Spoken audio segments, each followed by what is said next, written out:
Bonjour à tous et bonne année, bienvenue dans cette émission spéciale pour débuter l'année 2020. L'idée de ce e-média au format très particulier, c'est de vous proposer un retour sur l'actualité médiatique de 2019 et de réfléchir ensemble à ce qui nous attend pour l'année 2020. Pour ce faire, je suis évidemment accompagné de Jean-Yves Le Gallou, que vous connaissez tous. Bonjour Jean-Yves. Bonjour Nicolas. Et nous avons le plaisir d'accueillir dans les studios de TV Liberté Claude Cholet, le président de l'Observatoire du journalisme, qui nous aidera à analyser la situation. Bonjour Claude. Bonjour. Eh bien, chers téléspectateurs, commençons dès à présent notre émission en nous penchant sur les événements médiatiques marquants de 2019.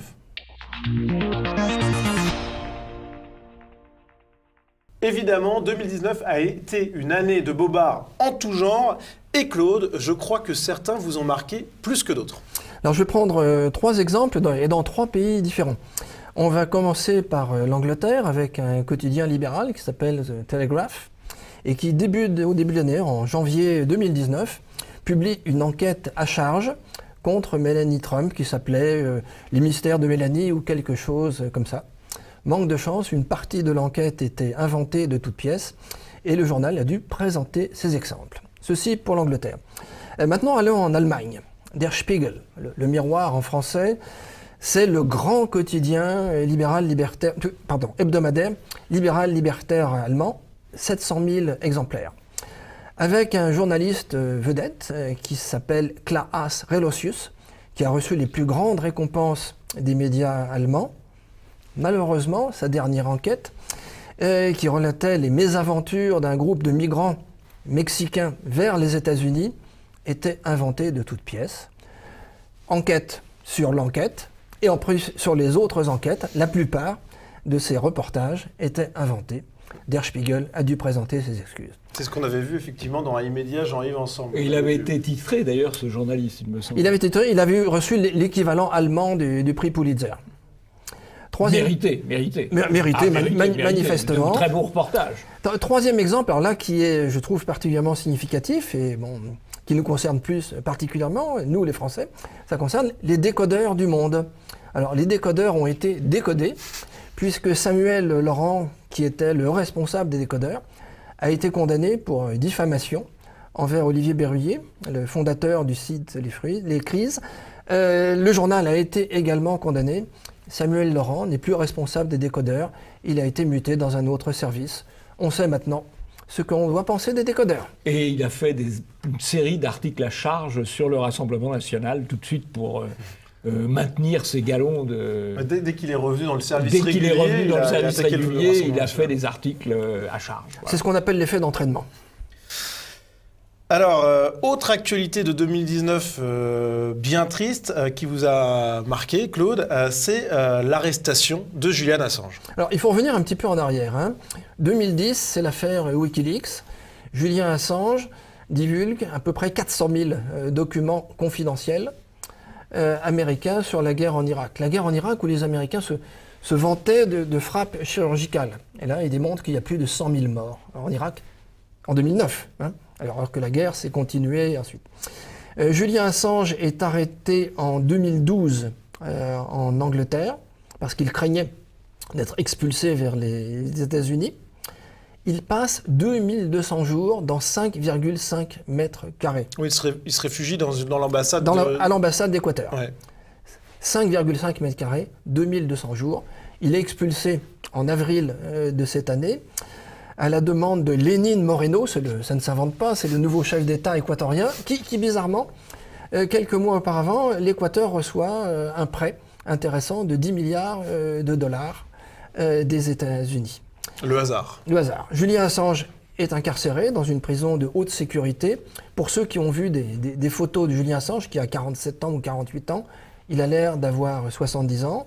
Il risque l'extradition vers les États-Unis où un homme politique a déclaré, je cherche mes notes, Un homme mort ne peut rien faire fuiter. Fin de la citation. Et je ne résiste pas au plaisir de citer un éditorial du Monde du 13 avril 2019. Assange n'est pas un ami des droits de l'homme. Ça laisse songeur. Hein. Alors, aucune raison de le protéger. Ça nous rappelle un petit peu l'édito de Laurent Neumann sur BFM qui avait considéré que Julian Assange était son flop de la semaine, je m'en souviens bien, face à Apolline de Malherbe, où il disait que Julian Assange était finalement un nul de rester enfermé dans l'ambassade d'Équateur alors qu'il ne risquait que 7 ans de prison pour les accusations de viol en Suède qui sont avérées finalement... peut-être pas fausses, mais en tout cas qui ont été abandonnées dès qu'il a été arrêté. Elles ont été abandonnées par 2 fois, et la deuxième fois de manière définitive, le procureur suédois disant qu'il n'y a pas assez de matière pour poursuivre l'instruction. Elles ont servi à le maintenir en Mais elles ont servi. Et je dois dire, Assange comme Snowden montrent que tout ce qu'on nous raconte sur le droit d'asile est bidon, puisque les 2 personnalités qui méritaient précisément le droit d'asile politique, pour des actes politiques de défense de la liberté d'expression et de révélation quand même essentielle, à savoir Assange et Snowden, ils n'ont pas eu l'asile politique. Enfin, Snowden l'a eu, il a eu beaucoup de chance. Il l'a eu en Russie. Oui, ça c'est sûr que c'est pas l'honneur de la France que d'avoir refusé l'asile à Julian Assange. Et à Snowden. Toujours dans la rubrique internationale, Claude, l'une des choses qui vous a le plus choqué en 2019, c'est le pouvoir d'influence et de censure des GAFA. Alors les GAFA, chacun sait ce que c'est. Hein. C'est Google, Apple, Facebook, Amazon. On pourra rajouter Microsoft. Nous avons publié sur le site de l'Observatoire une enquête relativement approfondie sur l'influence des GAFA. Alors il y a une influence financière directe, mais il y a aussi maintenant une influence à travers ce qu'on a, les fake news, hein, les infox. Les GAFA veulent ou prétendent vouloir éliminer les infox, les fake news. Et pour ça, ils financent un certain nombre de médias. Alors, tout le monde ne le sait pas. Les décodeurs du Monde ont été financés par Google. Check News de Libération a été financé par Facebook. Le principal festival international de journalisme en Europe, qui se tient chaque année au mois de mai à Perugia, en Italie, est financé par Facebook, Google et Amazon. Bon, je pourrais continuer la liste. Mais il y a un projet qui est encore plus extraordinaire. C'est un projet de Facebook. Un projet, je lis, un bureau de vérification mondial. Une équipe internationale de 40 membres, financée par Facebook, sera réunie. Et, alors là je cite, elle représentera les intérêts de la communauté globale. Le Conseil sera en mesure de porter un jugement final, je dis bien un jugement final, sur ce que devrait être un discours acceptable dans une communauté reflétant les normes sociales et les valeurs des gens dans le monde entier. Les normes sociales et les valeurs des gens dans le monde entier. Alors là c'est plus Big Brother, c'est Very Big Brother. Bon, avec une société qui fait quand même quelque chose comme 5 milliards de dollars de bénéfices par trimestre, ils en ont les moyens. Effectivement, et cette censure des GAFA, elle se retrouve sur les réseaux sociaux, donc on l'a vu, enfin, cette volonté, pas cette censure, mais cette volonté de contrôler l'information, elle se retrouve, que certains pourraient appeler censure, hein, par ailleurs. Moi, je l'appellerais censure. Oui. Enfin, il se trouve que sur l'Observatoire du journalisme, où nous avons quand même un discours qui est, je dirais, très, très, très mesuré, aussi bien sur le fond que sur la forme. Et très factuel. On a été censuré 2 fois. Une première fois, un post sur Alain Duhamel a été supprimé et puis remis. Et une deuxième fois, qui était même pas d'ailleurs... il n'y avait pas d'opinion exprimée.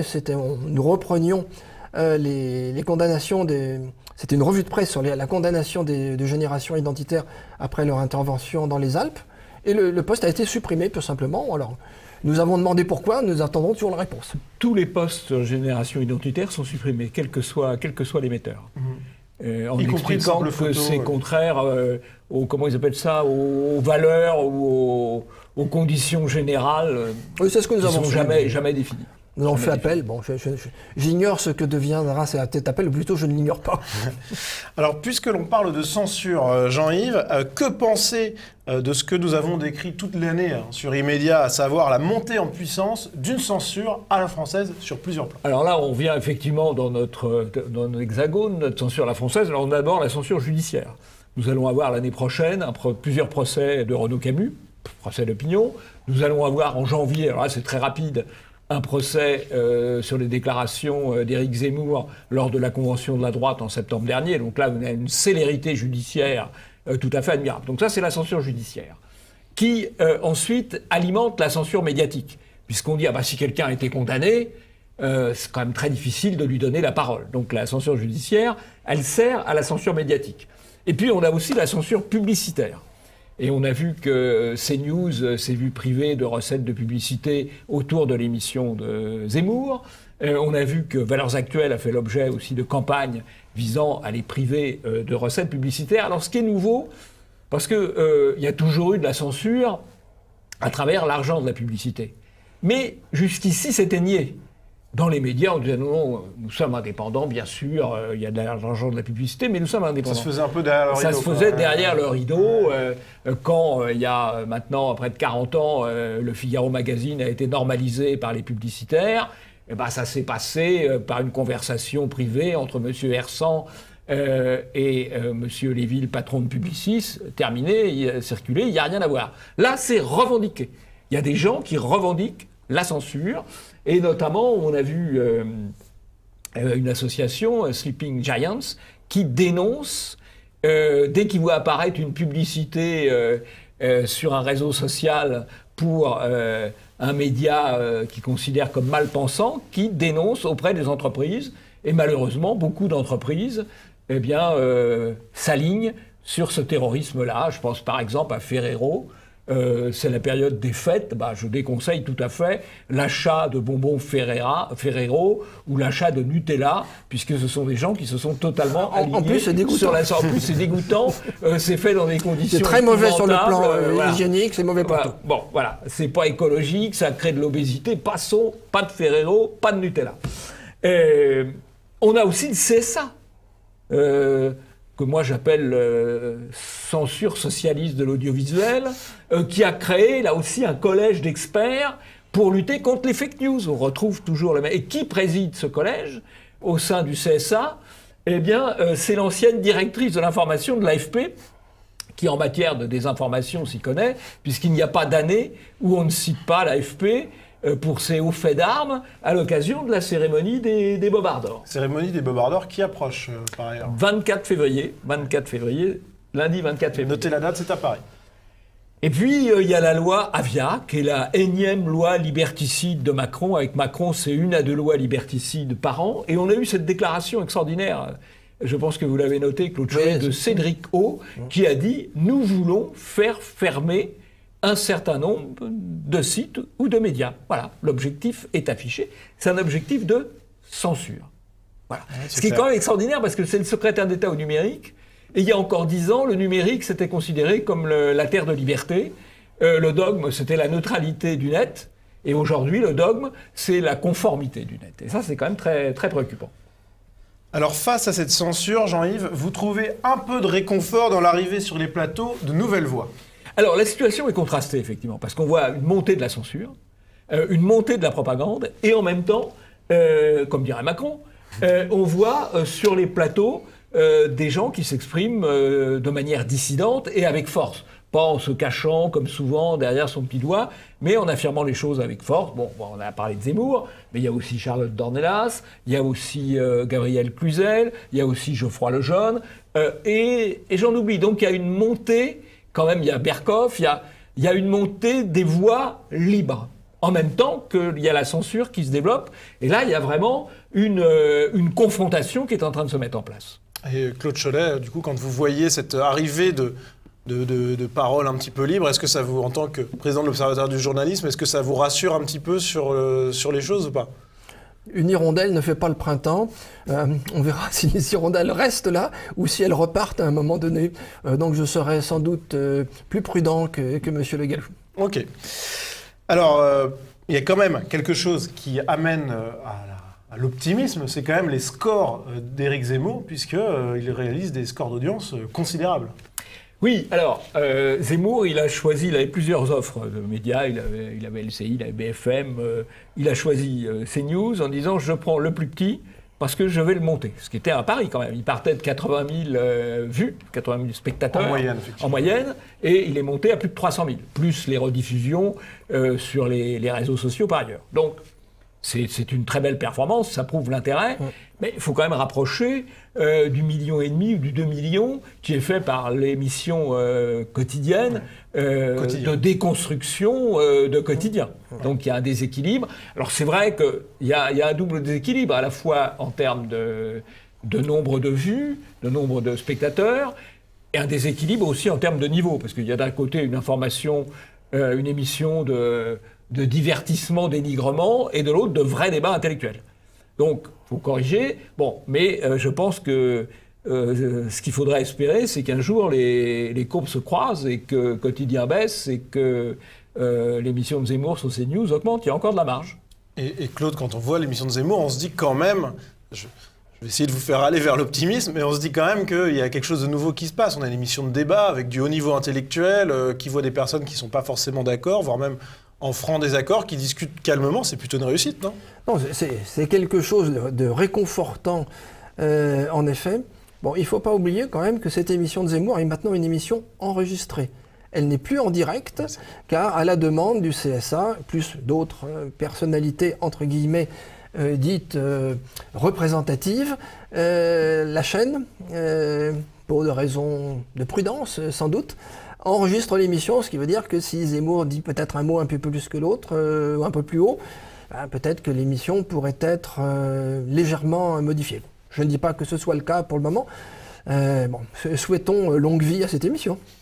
L'autre difficulté de cette émission, ça va être de trouver des partenaires à Zemmour, c'est-à-dire des gens, parce que Zemmour il est bon dans l'opposition, il faut qu'il ait des gens qui ne soient pas en accord avec lui, et qui acceptent de débattre avec lui. Donc il y a un vrai défi. Alors il peut aussi trouver des gens qui sont d'accord avec lui sur 80%, on va dire, et focaliser le débat, parce que c'est le jeu, sur les 10% ou 20% d'opposition. Par exemple, il est assez proche de Bock-Côté. Quand il a débattu avec Bock-Côté, c'était une aimable disputation sur l'affaire de la Catalogne. Donc on peut trouver aussi ça. Mais c'est pas évident. Mais si l'émission dépasse les 400 000 ou 500 000 spectateurs, il y aura des clients. Il y aura des clients de toute façon. Il y a déjà des clients qui sont venus en sachant pertinemment qu'ils allaient passer un mauvais moment et qui ont d'ailleurs passé un mauvais moment, mais ils sont venus quand même. Donc ça fait de l'audience, donc ça attire les gens. Alors effectivement, la chaîne CNews qui permet le débat, on l'a vu avec Charlotte Dornelas, Gabriel Cluzel qui sont à la fois sur l'heure des pros et Punchline. Et aussi l'émission de Zemmour, ça apparaît donc comme un oasis un petit peu de libre débat en France, mais c'est pas forcément le cas dans tous les médias. En témoigne, Claude, la mainmise macroniste sur plusieurs titres de presse qui vous a un petit peu alerté. Avant de revenir à la mainmise macronienne sur certains titres de presse, il y a un autre titre que je souhaiterais citer, c'est Putsch, qui est à la fois en ligne et imprimé, et qui est vraiment très intéressant, car il privilégie la culture du débat. C'est un jeune média qui a moins d'1 an, mais dont je conseille vivement la lecture. Pour revenir à la PQR, la presse quotidienne régionale dont on parle assez peu, on parle beaucoup de la presse nationale. Qui est pourtant très lue. Elle est très lue, elle est beaucoup plus... De moins en moins lue quand même. De moins en moins, mais elle est quand même très lue. Plus que Libé, par exemple. Le premier quotidien français, c'est Ouest France. C'est pas le Figaro ou Libération, encore moins. Et il y a eu quand même quelques mouvements en 2019 dans cette presse quotidienne régionale. Avec qui? Avec notre ami Xavier Niel. Xavier Niel, qui est déjà l'actionnaire de référence du Monde. Surtout maintenant que Pigasse a revendu une partie de ses actions. Eh bien, Xavier Niel était en concurrence avec Safa, le propriétaire de Valeurs Actuelles, pour racheter Nice Matin. Qui a gagné? C'est Xavier Niel, alors que la majorité des employés de Nice Matin favorisaient le projet de Valeurs Actuelles, mais 91% des journalistes ont voté pour Niel. Résultat, Niel gagne, il conforte la position de Christian Estrosi, qui a maintenant de très bonnes chances d'être élu maire de Nice, Christian Estrosi, dont on sait qu'il est très Macron-compatible. Mais un deuxième exemple, beaucoup plus récent, c'est Paris-Normandie. Louvel, le propriétaire de Paris-Normandie, se présente à la mairie de Rouen avec le soutien de La République En Marche. Pour préserver l'indépendance du journal, il fait appel à un nouvel actionnaire qui est un associé de Xavier Niel dans Media One. La boucle est bouclée. Effectivement, c'est une mainmise qui est intéressante à analyser. Est-ce que ça va se reproduire encore dans d'autres titres ou... Xavier Niel a marqué son intérêt pour la Provence. On sait que la Provence, l'actionnaire de référence, c'est Tapi, qui est gravement malade. Peut-être que la Provence, je n'en sais rien, en 2020, passera aussi dans l'escarcelle de Xavier Niel. On suivra ça, en tout cas dans l'immédiat. Nous, on regardera ça avec attention. Xavier Niel, marié à la fille de Bernard Arnault. Bernard Arnault, propriétaire du Parisien et des Échos. Propriétaire du Parisien et des Échos, voilà. Donc c'est vrai que c'est... On a une presse très plurielle, finalement. Vraiment, je là, il n'y a aussi. pas de souci. Hein. Alors, y a-t-il un motif d'espoir? Claude, je sais que vous en avez trouvé un, donc n'hésitez pas à le partager avec nous, ces enquêtes de la Croix et d'Ipsos. Eh bien, je vais vous décevoir. Ce n'est pas un motif d'espoir, c'est plutôt un motif d'inquiétude. Chaque année, la Croix fait une enquête sur comment sont perçus les médias en France. Donc en janvier de cette année, c'était la 32e enquête qui a montré que plus de 60% des lecteurs, téléspectateurs, auditeurs, etc., n'avaient pas confiance dans l'indépendance des journalistes, que ce soit l'indépendance vis-à-vis du pouvoir politique ou vis-à-vis du pouvoir économique. C'est plutôt une bonne nouvelle alors. Je ne sais pas moi si c'est une bonne nouvelle. Tout ce que je peux vous dire, c'est qu'une nouvelle enquête a été faite par Ipsos au mois de septembre 2019, donc il y a quelques mois à peine, et qui montre que seulement 23% des Français ont confiance dans les médias. Pour moi, c'est plutôt... c'est à la fois une mauvaise et une bonne nouvelle. C'est une mauvaise nouvelle parce que je trouve que c'est inquiétant pour l'état des médias en France. Alors, c'est une relative bonne nouvelle parce que ça veut dire que les clients, les lecteurs ne sont pas dupes. Alors, c'est peut-être grâce à votre émission répétée de manière hebdomadaire qu'ils ont ouvert les yeux. Aux travaux de l'Observatoire du journalisme aussi, peut-être. En partie seulement. Non mais c'est intéressant, Jean-Yves, de voir que... Alors, effectivement, c'est peut-être triste de voir que les médias, qui étaient une institution quand même plus ou moins respectée, on avait confiance en eux, alors la confiance en eux donc s'écroule. Malgré tout, ça montre aussi qu'il y a peut-être un réveil des Français sur Alors ces franchement, moi, ça m'attriste pas du tout. Oui. Ça me réjouit tout à fait. Ce qui m'inquiète, c'est les 23% qui continuent de faire confiance aux médias. Oui, ça diminue quand même Ça diminue un peu plus chaque année. Ils vont finir par trouver du pétrole, oui. Très bien. Alors, chers téléspectateurs, après cette rétrospective médiatique de l'année 2019, avec ses parts d'ombre et d'espoir, concentrons-nous sur l'année 2020. Alors, Claude, selon vous, que nous réserve cette année médiatique 2020 ? Alors, vous allez encore penser que je suis rabat-joie, mais je vois plus d'ombre que de lumière. Nous parlions tout à l'heure de la loi Avia. Mais la loi Avia, elle n'est pas encore votée, elle n'est pas appliquée. Elle a été votée en première lecture par l'Assemblée nationale, elle a été revisitée dans un sens plutôt négatif par le Sénat, et elle doit être de nouveau discutée au mois de février à l'Assemblée nationale. Donc elle n'est pas appliquée. Mais alors maintenant, si on creuse un petit peu la loi Avia, qu'est-ce que c'est ? C'est la loi de dénonciation généralisée. C'est-à-dire que Laetitia Avia, que j'ai eu le privilège de rencontrer il y a quelques semaines... Vous n'êtes pas fait mordre ? Non, je ne me suis pas fait mordre. Ça, c'est une plaisanterie pour que tout le monde ne peut pas comprendre. Mais, bon, Madame Avia a été accusée, peut-être à tort, je ne sais pas, d'avoir mordu un chauffeur de taxi. Bon, ceci est quand même... Bon, les faits sont établis. Ceci est pour l'anecdote. Selon le Canard enchaîné, c'est établi. En tout cas. C'est établi. Bon. Revenons... Pas de cannibalophobie. Revenons à nos moutons. Et nos moutons, c'est la censure. Sur les réseaux sociaux, car que prévoit la loi ? C'est que tous les réseaux sociaux devront avoir un petit bouton rouge. C'est le fameux petit bouton rouge. Et vous êtes un internaute, vous voyez quelque chose qui est politiquement incorrect, qui n'est pas conforme aux valeurs de Facebook, etc., et aux normes sociales en vigueur. Vous appuyez sur le bouton pour le dénoncer. À ce moment-là, le réseau social, quel qu'il soit, reçoit un certain nombre de dénonciations. Il s'inquiète. Il s'inquiète d'autant plus que s'il ne réagit pas dans les 24 heures, il est susceptible d'avoir une amende qui irait jusqu'à 4% de son chiffre d'affaires mondial, bon, ce qui est abracadabra. Oui, c'est délirant, effectivement. C'est délirant, bon, ça n'est pas.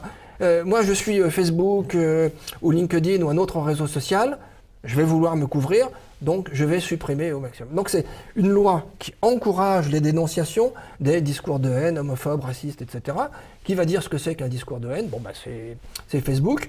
Donc je crains que la censure que nous avons déjà subie en 2019 sur les réseaux sociaux ne croisse et embellisse. Hein. Rappelez-vous que les Français, la dénonciation, ils ne sont pas tout à fait contre. Hein. Pendant la guerre, à la libération, les dénonciations fleurissaient pour des motifs qui étaient parfois d'ailleurs pas nécessairement politiques. Donc je pense que c'est une loi qui va avoir beaucoup de succès, qu'il y a beaucoup de gens qui vont pousser sur le petit bouton rouge et qu'il y aura plus de censure qu'en 2019 sur les réseaux sociaux. Jean-Yves, vous qui connaissez bien la loi Avia, est-ce que vous partagez ce diagnostic ? Oui, je partage le diagnostic avec deux nuances, si je puis dire. La première, c'est que la loi Avia, elle est presque déjà appliquée. Alors c'est vrai que là, on va la rendre encore plus facile. C'est vrai. Donc elle a été anticipée par les réseaux sociaux. Mais c'est vrai que c'est quand même une petite étape supplémentaire et la France, là, est tout à fait en pointe dans la lutte contre la liberté d'expression. Ce qui surprend d'ailleurs beaucoup d'universitaires américains ou pour qui la France, c'est le pays de la liberté, qui s'aperçoivent que la France, c'est le pays de la répression de la liberté d'expression aujourd'hui avec Macron. Ça, c'est le premier point. Le deuxième point, moi, je crois quand même que historiquement, la censure finit toujours par être contournée. Et je pense que les grands réseaux sociaux auraient tort d'aller trop loin parce qu'à ce moment-là, ils seront contournés. Et je pense d'ailleurs que ceux qui sont derrière la censure, les groupes de pression qui sont derrière la censure, ont peut-être tort d'en faire trop parce qu'à ce moment-là, il y a une partie du public qui ira vers des plateformes beaucoup plus libres, soit parce qu'elles sont hébergées dans des pays plus libres, ou avec des libertés différentes, on va dire, soit parce que ce sera des échanges de pair à pair. Et à ce moment-là, il y aura des choses encore beaucoup plus radicales que ce qu'on peut trouver aujourd'hui sur les réseaux sociaux. Donc je pense qu'il y a un certain risque pour les gens qui veulent promouvoir la censure à aller quand même trop loin. Et encore une fois, la censure, ça finit toujours par être contourné. Oui, bon, il y a l'exemple soviétique, hein, où il y a eu une censure qui a duré quand même plus de 70 ans. Oui, ça s'est effondré quand même. Ça s'est effondré quand même, et finalement, ce sont les samizdat, c'est-à-dire les gens qui parfois recopiaient à la main des libelles et qui se les passaient de la main à la main, qui ont fini par gagner. On n'en est pas là. Moi, je pense qu'il faudra quand même, en 2020, et peut-être dans les années à venir, privilégier les réseaux de pair à pair. Les pair à pair, bon, c'est un groupe fermé qui s'élargit par cooptation. Privilégier les newsletters. Les newsletters, vous êtes propriétaire de cette newsletter. Vient qui veut, on ne peut pas vous empêcher de vous inscrire à une newsletter.